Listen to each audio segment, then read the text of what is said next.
উত্তরায় এক মা 1.5 মাসের শিশুকে কুলে নিয়ে তিনি রাস্তায় চলে এসেছিলেন, গুলির সামনে বুক পেতে দাঁড়িয়েছিলেন। আমরা বিশ্বাস করি আগামীতে স্বৈরাচারের এমন কোনো স্বৈরাচারের জন্ম হবে না যারা ক্ষমতায় থাকা অবস্থায় জনগণের অর্থে কিনা অস্ত্র আর বুলেট জনগণের বুকে ছোড়ার দুঃসাহস করবে। কোনো সন্ত্রাসী সরকার দেখতে চাই না।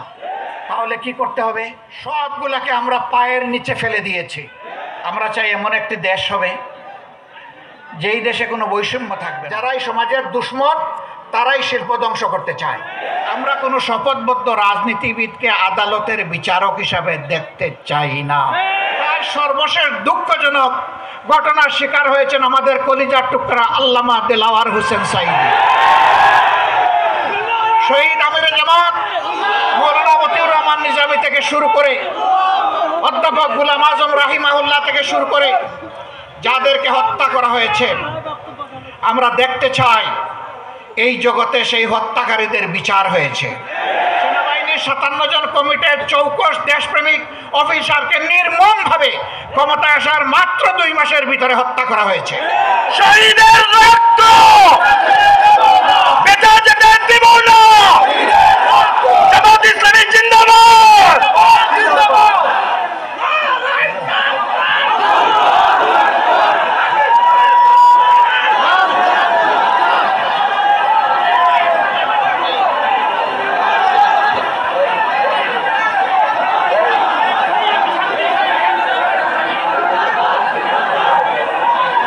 আসসালামু আলাইকুম ওয়া রাহমাতুল্লাহি ওয়া বারাকাতুহু।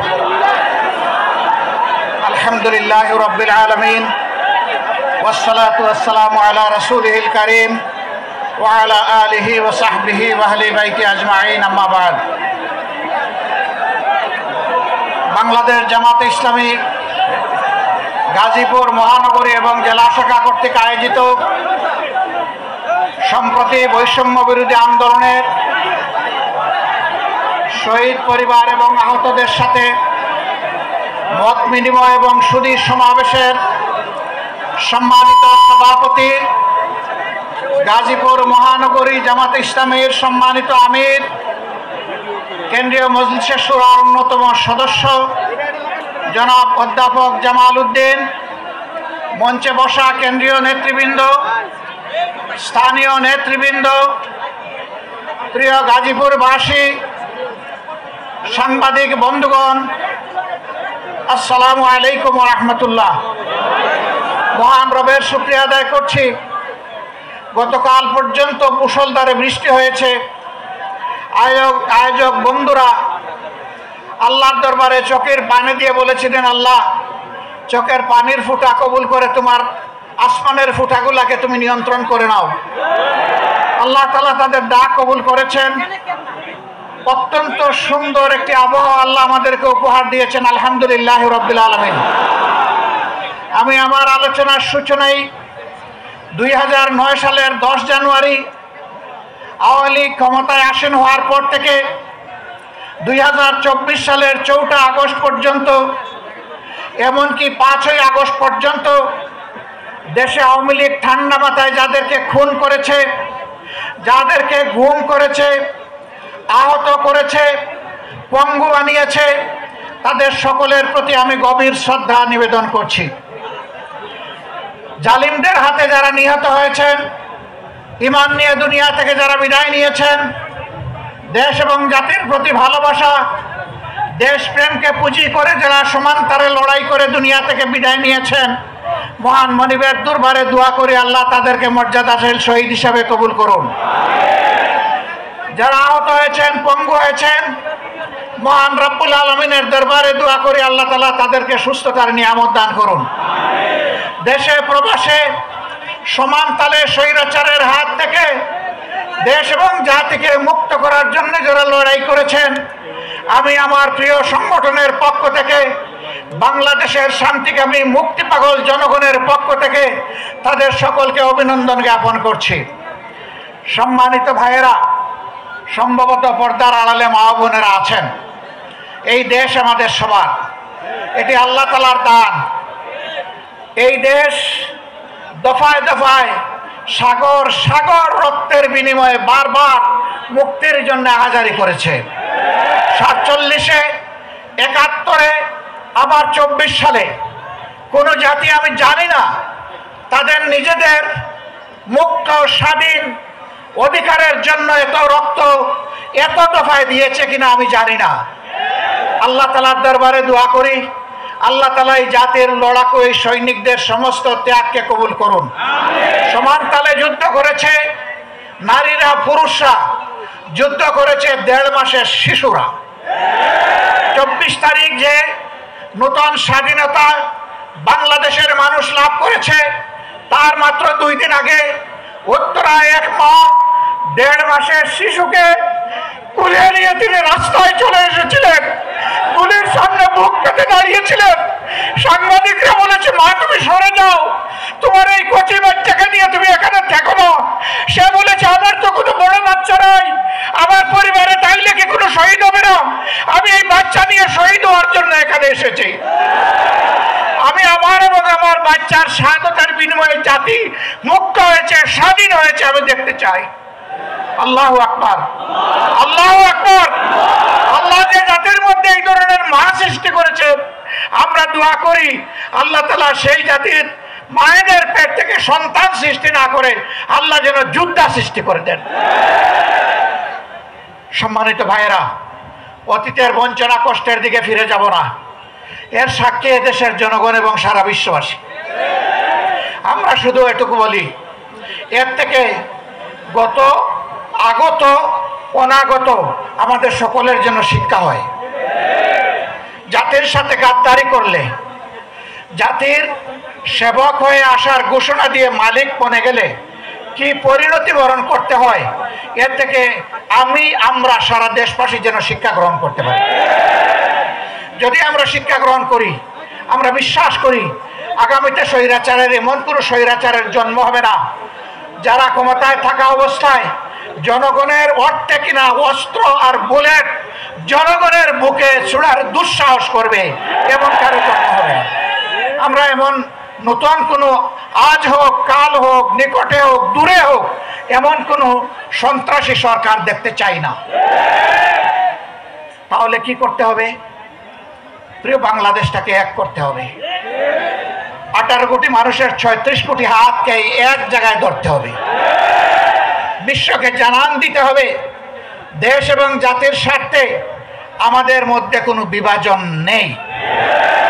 যত বিভাজন রেখা তৈরি করা হয়েছিল সবগুলোকে আমরা পায়ের নিচে ফেলে দিয়েছি। আর আমরা কাউকে জাতিকে বিভক্ত করার সুযোগ দেব না।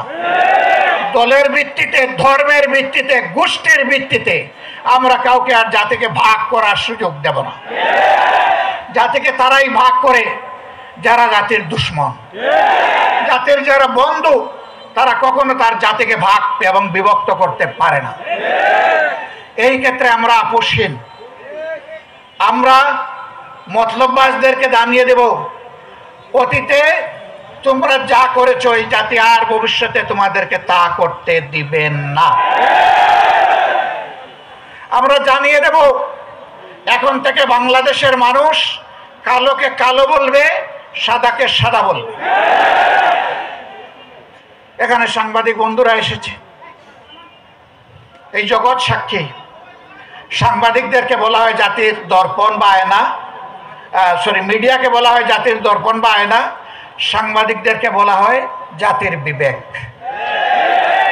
আমাকে একজন সাংবাদিক প্রশ্ন করেছে, আপনাদের বক্তব্য ইদানিং আমরা শুনছি, জাতি আপনাদের বক্তব্য বিবেচনায় নিচ্ছে, এই বক্তব্যগুলো আগে আমরা শুনতে পেলাম না কেন? আমি জবাব দিলাম যে স্বৈরাচাররা আমাদের বক্তব্য জাতির সামনে পেশ করার সুযোগ দেয়নি, তাই আপনারা শুনতে পারেন। আমি তাকে প্রশ্ন করলাম, আজকে আমাকে ইন্টারভিউ করছেন, গত 15.5 বছর কি একবারও আপনার ইচ্ছা হয়েছিল যে আমার ইন্টারভিউটা করার বা আমাদের দলের কারো ইন্টারভিউ করার? বলে জি না। আপনারা দেখেছেন বাংলা ভিশনের আমার সেই ইন্টারভিউ? আপনারা দেখেছেন? তিনি বলছেন জি না। আমি বললাম কেন আসলেন না? বলে যে পরিবেশ ছিল না। বলে তাইলে আপনার প্রশ্নের জবাব আপনার কাছেই আছে, আমার কাছে চাইতে হবে না। আমরা কি চাই? আমরা চাই এমন একটি দেশ হবে যেই দেশে কোনো বৈষম্য থাকবে না। বলবেন যে বৈষম্য তো সব জায়গায় দেখি কম বেশি। বৈষম্য থাকবে না তার মানে সবার উচ্চতা গলা কেটে সমান করে দিতে হবে, তাই না? না, আল্লাহ যাকে যেটুকু নিয়ামত দিয়েছেন, ইজ্জত দিয়েছেন, তিনি তার ইজ্জত অনুযায়ী জাতির কাছে মর্যাদা পাবেন।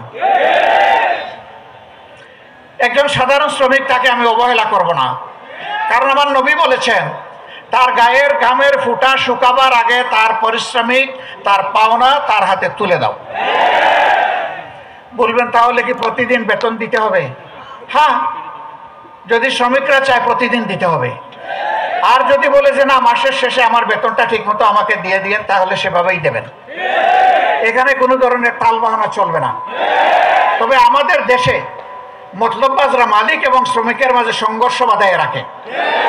যদি উদ্যোক্তা মালিকটি না থাকে, আমার শ্রমিকটি কোথায় কাজ করবে? শিল্প যদি না বাঁচে, আমার কর্মসংস্থান কোথায় হবে? যারা এই সমাজের দুশ্মন, তারাই শিল্প ধ্বংস করতে চায়। তারা শ্রমিকদের আবেগকে উস্কে দিয়ে রাস্তায় নামায়, মরে শ্রমিকরা, বেনিফিট নিয়ে গড়ে বসে তারা। আবার কিছু মালিক আছেন, তারা চান যে শ্রমিকের শুধু ঘাম নয়, পারলে রক্তটাই নিয়ে নেই। এটা অন্যায়, এটা অন্যায়। শিল্প তারা বাঁচাবে, আপনি তাদেরকে বাঁচতে দিন। আপনি তাদেরকে সম্মান করবেন, তারা সমস্ত শক্তি উজাড় করে আপনাকে সব কিছু বিলাই দেবে। শিল্পের উন্নতি হবে, তাদেরও উন্নতি হবে। আমরা ওই রকম বৈষম্যহীন একটা সমাজ চাই। আমরা এমন একটা সমাজ চাই যেই সমাজে জন্ম নেওয়া প্রতিটি শিশু জন্ম নেওয়ার পর থেকে 4টি অধিকার তাকে তার সরকার দিতে বাধ্য থাকবে। একটি হচ্ছে তার খাওয়ার অধিকার, অর্থাৎ তার খাদ্যের যোগান দিতে হবে। অপুষ্টির কারণে কোনো শিশু মারা যাবে না, বিকলাঙ্গ হবে না। দ্বিতীয়টি হচ্ছে তার আশ্রয়, তার মাথা গুজার একটা ঠাঁই থাকতে হবে। তার সাথে মর্যাদায় মিলে এরকম একটা জায়গা তাকে তৈরি করে দিতে হবে। কারণ নিজের সামর্থ্য থাকে, সরকারের কাছে সে অবশ্যই চাইবে না, কিন্তু যার সামর্থ্য নাই তাকে অবশ্যই আশ্রয়ের ব্যবস্থা করে দিতে হবে। এরপরে এই শিশুটির অধিকার হচ্ছে সে যাতে একটা সুস্থ নাগরিক হিসেবে গড়ে উঠতে পারে, এই জন্য তার জন্য স্বাস্থ্য সেবা নিশ্চিত করতে হবে। এরপরের অধিকার হচ্ছে তাকে সুশিক্ষা দিতে হবে। আজকে বহু সন্তান, লক্ষ লক্ষ সন্তান মায়ের পেট থেকে জন্ম নিয়ে এই 4 অধিকারের কোনোটাই পায় না। তারা বস্তিতে নির্জনে দুকে দুকে কাঁদে আর আল্লাহকে চিৎকার দিয়ে বলে, আল্লাহ, আমরাও তো এই সমাজের মানুষ, আমাদেরকে একটু সম্মানজনক বাঁচার কোনো অধিকার নেই। আমরা এই জায়গাটাকে সমতলে আনতে চাই, দেখতে চাই। সম্মানিত ভাইয়েরা, আর আমরা কি চাই? আমরা চাই ব্যবসায়ীরা তাদের জায়গায় ব্যবসা করবে, কোনো দুর্বৃত্ত চাঁদাবাজের সাহস হবে না তার কাছে গিয়ে চাঁদা চাওয়া। যাকে আল্লাহ তাআলা গরিবী হালতে রেখেছেন, প্রয়োজনে সে ভিক্ষা করবে, কিন্তু কোনো ক্রেতারকে এর আগে চাঁদা দিতে হবে না। সারাদিন ভিক্ষুক ভিক্ষা করবে, শ্রমিক শ্রম দিবে, কর্মচারী কাজ করবে, কর্মকর্তা কাজ করবে, কৃষক মাঠে ফসল ফলাবে, বিকালে যখন সওদা কিনতে যাবে তখন 30 টাকা কেজি দরের পেঁয়াজ 300 টাকা হবে না। বাজারে স্বস্তি থাকবে, সহনীয় দ্রব্যমূল্য থাকবে, যাতে প্রতিটি মানুষ তার সামর্থ্য অনুযায়ী স্বস্তির সাথে বসবাস করতে পারে। তার সামাজিক নিরাপত্তাটা এমন হবে যে সে ঘরের মধ্যে দরজা খুলে হোক বন্ধ করে হোক রাতের বেলা শান্তিতে ঘুমাবে। কোনো দুর্বৃত্ত তার সম্পদ কিংবা ইজ্জত লুণ্ঠন করার দুঃসাহস করবে না। আমরা এমন একটা সমাজ চাই। আমার এমন একটা সমাজ প্রয়োজন যেই সমাজের শিক্ষিত মানুষগুলা কলমের কুচায় কোটি কোটি হাজার কোটি টাকা জাতির কাছ থেকে লুণ্ঠন করবে না। কলম হাতে নিয়ে কলিজা তার থরথর করে কাঁপবে। আল্লাহ আমার হাতে কলম তুলে দিয়েছেন, এই কলমের জায়গায় আমি যদি বেইনসাফি করি, ইয়াউমাত তালাকে, মুলাকাতের দিন, আদালতে আখিরাতে আল্লাহ আমার কাছ থেকে সঙ্গে কোড়ায় গন্ডা হিসাব নেবেন, আর আমার জায়গা হবে জাহান্নাম। এই অনুভূতি নিয়ে রাষ্ট্রের, সমাজের প্রত্যেকটি শিক্ষিত কর্মচারী, কর্মকর্তা, ব্যক্তিটি তার দায়িত্ব পালন করবে। আমরা এখন কি দেখি, নির্বাচনের আগে যিনি এমপি ক্যান্ডিডেট তিনি পায়ে ধরে বলেন যে আপনারে আমার বাবার মতো লাগে। যারে পায়ে ধরতেছেন হুশ নাই কারে ধরতেছেন, হয়তো তিনি তার ছেলের বয়সী। বলতেছেন যে আপনার বাড়িতে আসি, আপনার সাথে পরে কথা বলবো, আসেন আপনার বাবার কবরটা আগে জিয়ারত করি। এই লোকটা বলতেছে আস্তাগফিরুল্লাহ, আমার বাবা তো এখনো জীবিত আছেন, আপনি কবর পাবেন কোথায়? নির্বাচনের সময় গিয়ে বলে যে আপনারে আমার মায়ের পেটের ভাইয়ের মতো লাগে দেখতে। নির্বাচন চলে গেলে বলে তুমি কে বেটা, শালার বেটা, এখান থেকে পালাও, সরো, এখানে আসছো কেন, কিভাবে আসছো, কে তোমাকে আসতে দিল? ও বাবা, ওর তো এখন জান বাহির হওয়ার উপক্রম। আমরা ওই রকম ভণ্ড রাজনীতিবিদ চাই না, আমরা চাই ওমরি শাসন। রাতের বেলা ওমরের সবাই ঘুমাবে তার রাজ্যে, তিনি খলিফা, তার ঘুম তিনি জনগণের জন্য আল্লাহর কাছে ওয়াকফ করে দেবেন। রাস্তায় বের হয়ে দেখবেন তার রাজ্যের নাগরিকরা কে কোন কষ্টে আছে, খুঁজে বের করে পরের দিন সকালে নিজেই তার সমাধান দিবেন হাতে তুলে। আমরা সেই রকম শাসক চাই, গ্রামের মেম্বার থেকে শুরু করে পার্লামেন্ট মেম্বার পর্যন্ত, অফিসের পিয়ন থেকে শুরু করে বঙ্গভবনের প্রেসিডেন্ট পর্যন্ত আমরা ওই রকম পদাবির দায়িত্বশীল শাসক চাই। এই শাসক হলে আপনারা কি মন খারাপ করবেন? এরকম শাসক চাইলে আমরা সবাই চাই, হ্যাঁ, কিন্তু সবাই চায় না। গরম ভাতে বিড়াল বেজার। গরম ভাত হলে মালিকের ভালো লাগে খাইতে, কিন্তু বিড়ালের যে মুখ পুড়ে, যারা মতলববাজ, লোভী লুটেরা, তারা এটা চাইবে না, বলবে যে তারা কারা, তারা আপনাদের সমাজের লোক। এই সমাজ থেকেই আপনাকে বাছাই করে নিতে হবে। আল্লাহর আসমান থেকে আল্লাহ ফেরেশতা পাঠাইয়া এমপি এবং গ্রামের মেম্বার বানাইয়া দিবেন না। এই মানুষের মধ্য থেকেই আল্লাহ চান যে মানুষের সমাজের শৃঙ্খলা বিধানের জন্যে, ন্যায় বিচার কায়েম করার জন্যে আল্লাহ কাউকে না কাউকে দায়িত্ব দেবেন। এখন আদালতে বসে, আমাকে মাফ করবেন, আমি কাউকে কষ্ট দেওয়ার জন্য বলছি না, বাস্তব অবস্থার জন্য বলছি। আদালতে বসে একজন বিচারক যদি ঘুষ খান, আদালতে বসে কোনো বিচারক যদি বলে আমি শপথবদ্ধ রাজনীতিবিদ, তাহলে তার কাছে কি ন্যায় বিচার পাওয়া যাবে? যাবে না। আমরা কোনো শপথবদ্ধ রাজনীতিবিদকে আদালতের বিচারক হিসাবে দেখতে চাই না। একজন সরকারি কর্মকর্তা কর্মচারী তিনি রাষ্ট্রের সেবক, কিন্তু দল, গোষ্ঠী কিংবা ব্যক্তির সেবক নন।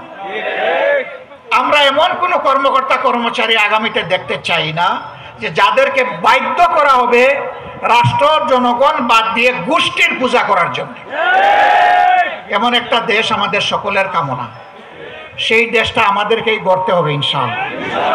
বাংলাদেশ জামাতে ইসলামিক কমিটেড 15.5 বছর ইতিহাসের বর্বরতম নির্যাতন চালানো হয়েছে জামাতে ইসলামের উপর। 1-2 করে 11 জন শীর্ষ নেতাকে হত্যা করা হয়েছে, জুলুম করে বিচারিক হত্যাকাণ্ড ঘটানো হয়েছে। তার সর্বশেষ দুঃখজনক ঘটনার শিকার হয়েছেন আমাদের কলিজার টুকরা আল্লামা দেলাওয়ার হোসেন সাঈদী।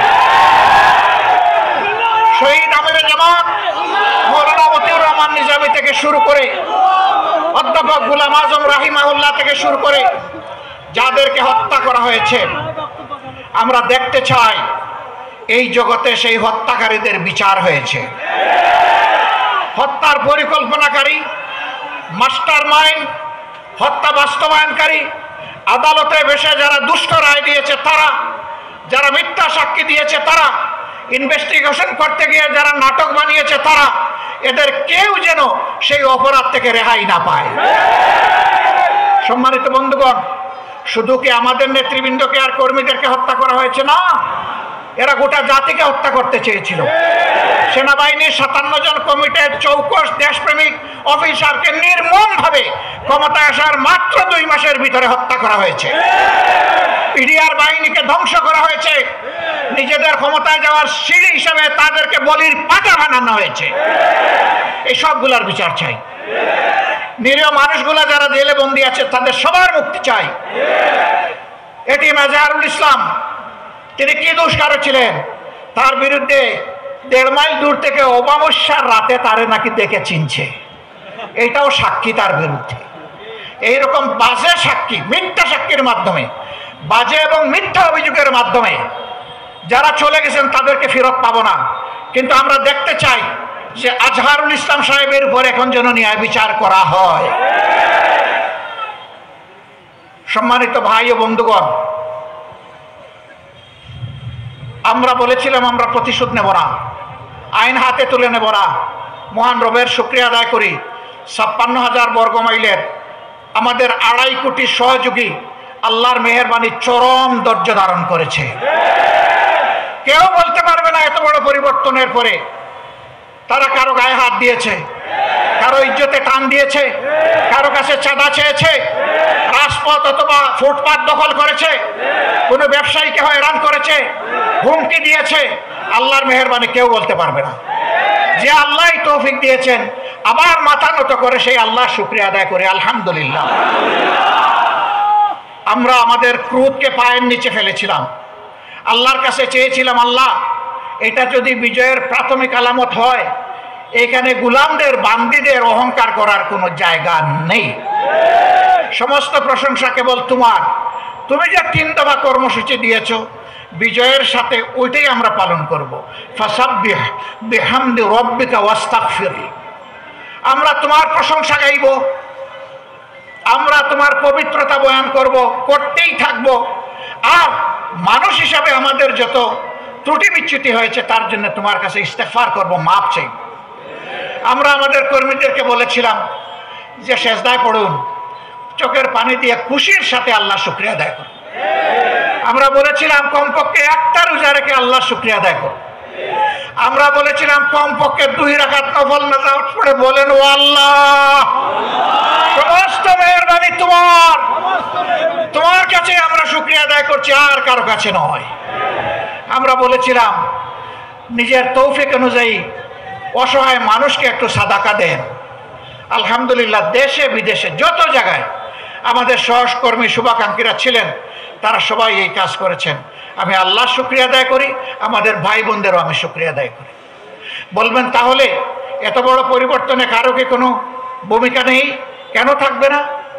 2009 সালের 26 ফেব্রুয়ারি পিলখানায় মায়েদের কান্না আল্লাহ শুনেন নাই? এখন পর্যন্ত তারা কাছে আল্লাহ দেখেন না? সামিউল বাসির, আল্লাহ সব শুনেন এবং সব দেখেন। চোখের পানি দেখেন আর বুকের আহাজারি আল্লাহ শুনেন। তাদের থেকে শুরু করে আমরা দফায় দফায় আন্দোলন করেছি, স্বৈরাচারকে আমরা হটাতে পারিনি, এটা সত্য। কিন্তু আল্লাহ তাআলা 24-এ এনে তাদের দফা রফা করেছেন। আর এই কাজটা সম্পন্ন হয়েছে আমাদের যুব সমাজ, তরুণদের হাতে। আমরা এই বাবাদেরকে সেলিউট জানাই। আমরা দোয়া করি আল্লাহ তাআলা তাদেরকে যেন আগামীতে এই জাতির এবং দ্বীনের খেদমতের জন্য কবুল করেন। তাহলে জীবনও তাদের সার্থক, আখিরাতও তাদের সার্থক হবে ইনশাআল্লাহ। প্রিয় ভাইরা, কত দুঃখের কাহিনী আমাদেরকে সঙ্গ দিচ্ছে। আলেম ওলামা যারা মিম্বরে দাঁড়িয়ে আমাদেরকে খুতবা দেন, মেহরাবে দাঁড়িয়ে যারা ইমামতি করেন, আমরা যাদের কথা প্রাণ ভরে শুনি, আমরা চোখের পানি ফেলি, নিজেকে খুঁজে পাওয়ার চেষ্টা করি। 2013 সালের 5ই মে শাপলা চত্বরে তাদের সাথে কি আচরণটা করা হয়েছিল। এই আলিম উলামাকে রাতের অন্ধকারে চতুর্দিকে আলো নিভিয়ে তারা ব্রাশ ফায়ার করে কতজনকে যে হত্যা করেছে আল্লাহ ভালো জানে। তাদের লাশটাও পরে পাওয়া গেল না। পাওয়া যাবে কেমনে? দুষ্ট সরকারের ভ্রষ্ট এক মন্ত্রী, সে এই 24-এর পতনের মাত্র 4 দিন আগে বলল বাড়াবাড়ি করবেন না, 13 সালের 5 মে শাপলা চত্বর ভুলে যাবেন না। রাত্রে 12টার পরে আমরা সবগুলাকে সাফ করে দিয়েছিলাম। একজন বলেছিল না এই কথা, বাবাজি এখন তুমি কোথায়? তাদেরকে সাফ করেছিলে, আল্লাহ তাদেরকে খোলা আসমানের নিচে এখন জায়গা করে দিয়েছে।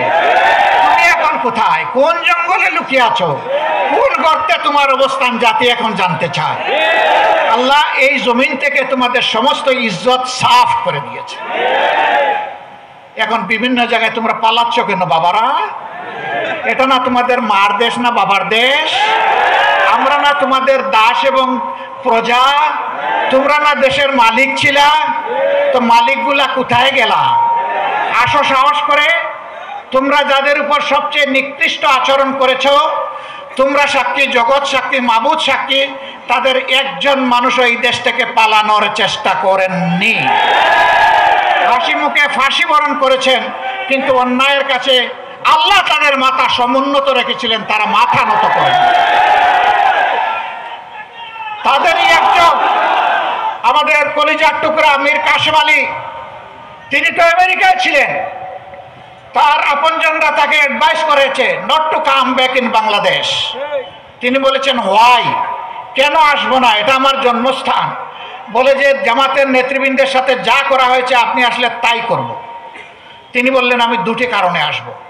একটি হলো আমার বিরুদ্ধে অভিযোগ মিথ্যা, চিৎকার দিয়ে আল্লাহকে জানানোর জন্য আসব। আরেকটি কারণে আমি আসব, এটা যদি শাহাদতের পথ হয়, আল্লাহ যেন আমার নেতৃবৃন্দের সাথে আমারও শাহাদতটা কবুল করেন, এই জন্য আমি আসব। এটা মুমিনের বুক, এটাই মুমিনের ঠোঁট, এটাই মুমিনের কলিজা, এটাই মুমিনের হৃদয়, এটাই মুমিনের ঈমান, এটাই মুমিনের আকীদা।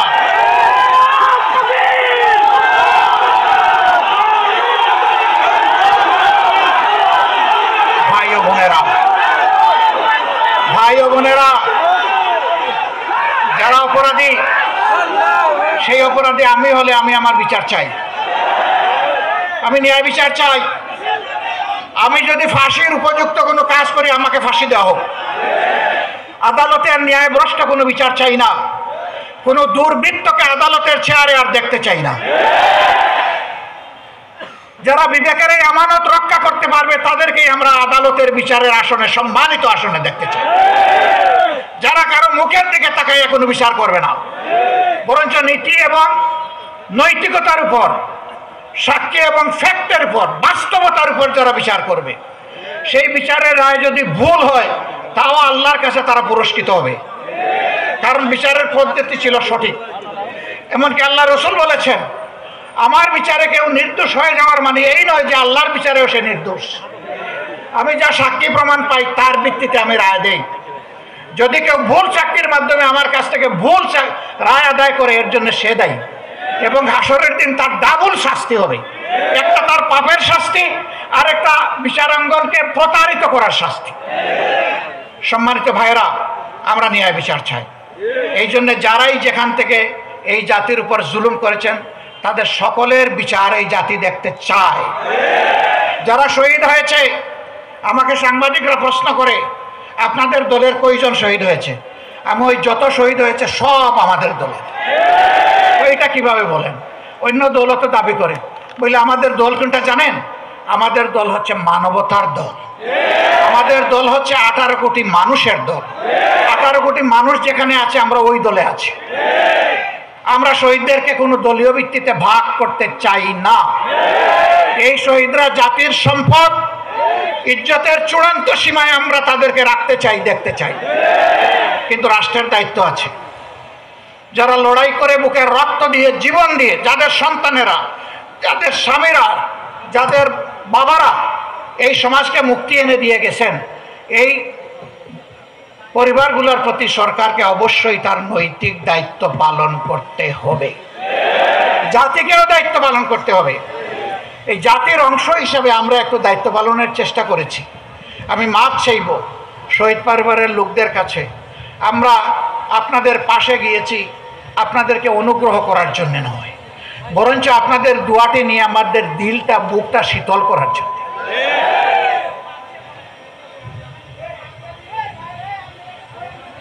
আপনারা আমাদের অহংকারের পাত্র, আমাদের মর্যাদার পাত্র, আমাদের সম্মানের পাত্র। আমরা সরকারের কাছে দাবি জানাবো, তাদের সঠিক স্বীকৃতিতে যেন দেওয়া হয়। পাঠ্যপুস্তক কারিকুলামে আগামী দিনের নাগরিকরা যেন জানে যে তাদেরও আবু সাইদরা ছিল, এই গাজীপুরের শহীদরা ছিল, সারা বাংলার শহীদরা ছিল, মুক্তরা ছিল, রিয়ারা ছিল, দুনের সন্তানও ছিল। এটা যেন তারা জানে। এই জন্য যারাই লড়াই করেছে দেশে বিদেশে সব জায়গায়, সবাইকে অভিনন্দন জানাই। রিমিটেন্স যোদ্ধারা তারা যুদ্ধ করেছে আমাদের সাথে সমান তালে। বিডিআ যোদ্ধারা বিদেশ এবং দেশ দুই জায়গা থেকে যুদ্ধ করেছে সমান তালে। আল্লাহ তাআলা তাদের সবাইকে দুনিয়া আখিরাতের মর্যাদা দান করুন। তাদেরকে দেশে মর্যাদার সাথে ফিরিয়ে আনাই সরকারের দায়িত্ব। সম্মানিত ভাইয়েরা, আমরা দাবি করি প্রত্যেকটা শহীদ পরিবার থেকে কমপক্ষে একজনকে যেন এই সরকার সম্মানজনক চাকরি তাদের হাতে তুলে দেয়। লড়াই করে যারা আহত হয়েছে, পঙ্গু হয়েছে, তাদেরকেও যেন সম্মানজনক চাকরি দেওয়া হয়। তারা যেন আজীবন কারো করুণার পাত্র হয়ে না থাকে।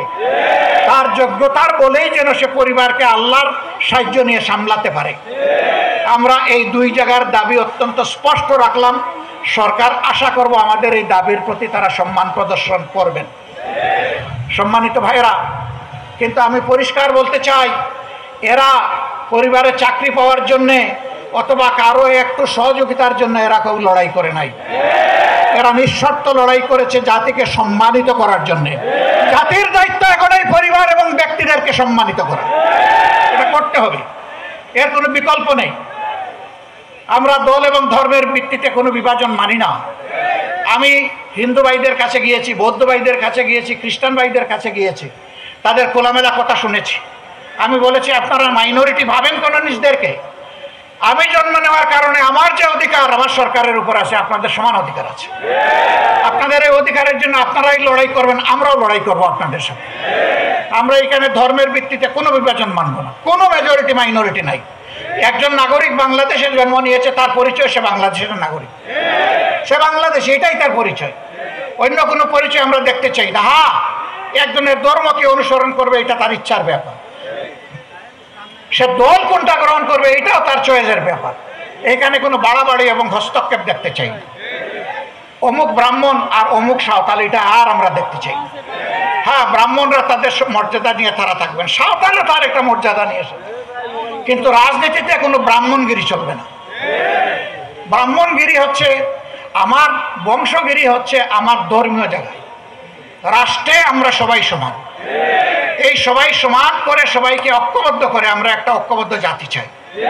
এবং এইরকম একটা ঐক্যবদ্ধ জাতির উপরে আর কেউ কোনো ধরনের বদ ইচ্ছা হাসিল করার দুঃসাহস আর দেখাবে না ইনশাআল্লাহ।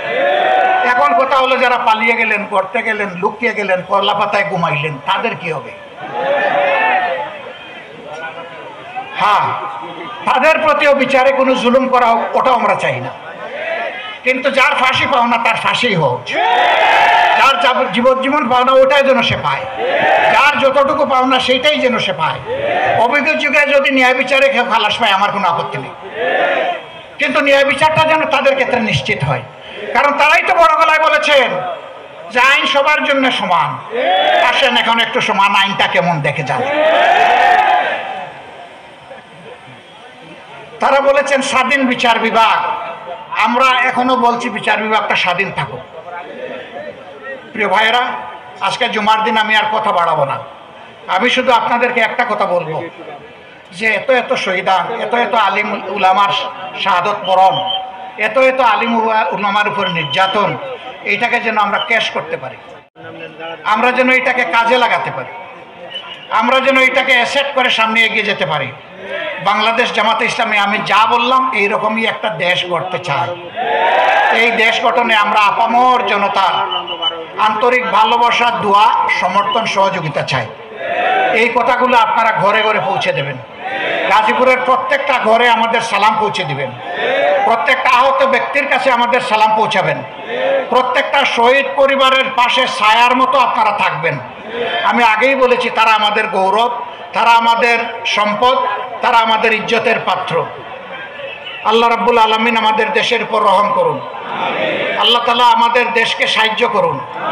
সব ধরনের বাইরের এবং ভিতরের ষড়যন্ত্র থেকে আল্লাহ রক্ষা করুন। আল্লাহ রাব্বুল আলামিন বাংলাদেশ জামাতে ইসলামীকে এই জাতির সেবার জন্য কবুল করুন। একটাবার আমরা প্রাণ ভরে দেখতে চাই যে আমাদের জাতির সত্যিকারেই মুক্ত। আল্লাহ আমাদেরকে সেই তৌফিক দান করুন। আসসালামু আলাইকুম ওয়া রাহমাতুল্লাহ। আল্লাহ হাফিজ। বাংলাদেশ জিন্দাবাদ। বাংলাদেশ জামাতে ইসলামী জিন্দাবাদ।